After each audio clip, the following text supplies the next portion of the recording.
Hello, I'm back. I'm back. I know I came on earlier today and greeted you all and greeted everyone. Merry Christmas.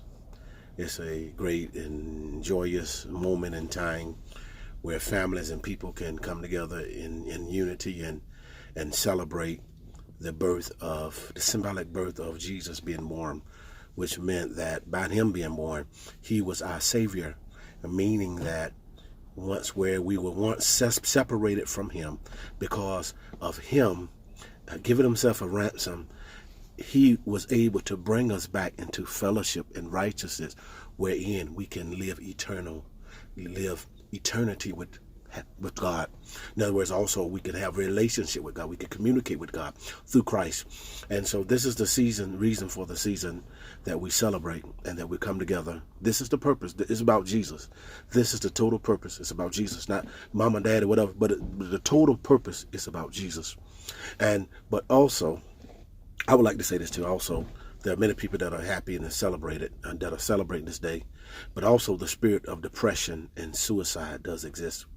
There are many people today. It's a bad day because this day reminds me of, or reminds you of, the last time your loved one, your mom, your dad, or whoever it was that you shared it with, they're not here no more. And so now this is a painful day. This is a hurtful day. This is a day that's difficult, and it comes around all the time, and it's almost bittersweet. In one hand, you're excited for the kids, but in the other hand, it's just a painful day where it's like you don't want to see this day because it reminds me of so much. It reminds you of so much hurt, but also it reminds you of so much happiness. Remember that. It reminds you of hurt, but it reminds you of happiness. The hurt is the fact that the person is not here now, but they were there then. And one of the things that I do, and if I can explain, if I can just talk to some people who are somber and who are sad on this day, I understand loss because over the last 4 years, I lost my mother, who was my best friend. I've lost one of my sisters, who were close. I lost my niece, and my son, 7 months ago, was paralyzed with the virus. He's walking now, but the tragedy happened.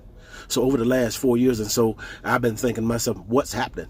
I almost feel like Job, not in his sense, but in my version of Job, as far as with just things just keep coming. And what did I do wrong?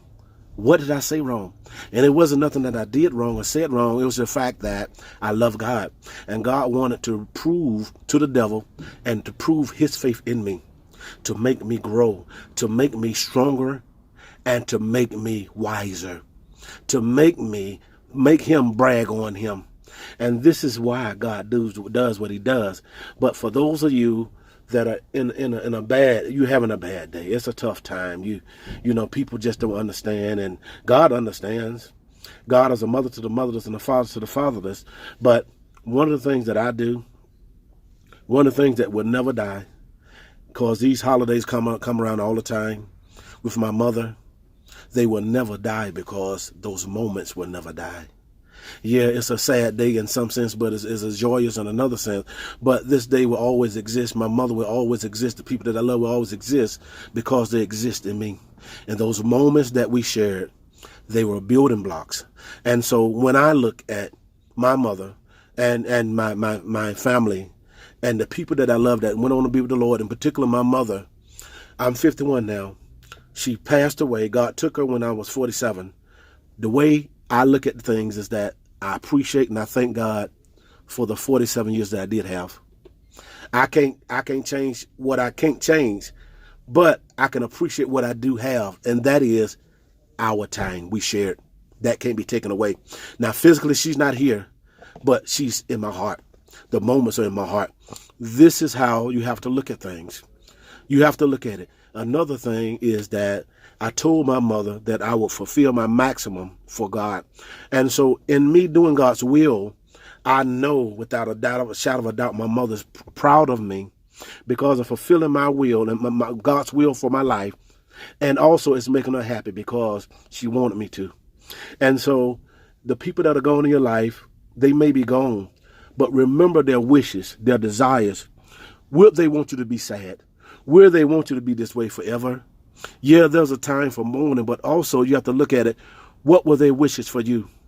Do they want you to live and be happy, to live the balance of your days, to celebrate them? And one of the ways that you can celebrate someone who's went on to be with the Lord is to celebrate life in their honor by living. Live, don't die. Live life to your fullest. Live it to your fullest. I rebuke and I speak against the spirit of depression. I speak against the spirit of suicide on this day. You have been counseled this day. You will not be in their mind no more today. This is a beautiful day. This is the day that the Lord has made. Have a good day. Happy holidays. And again, Merry Christmas. God bless you.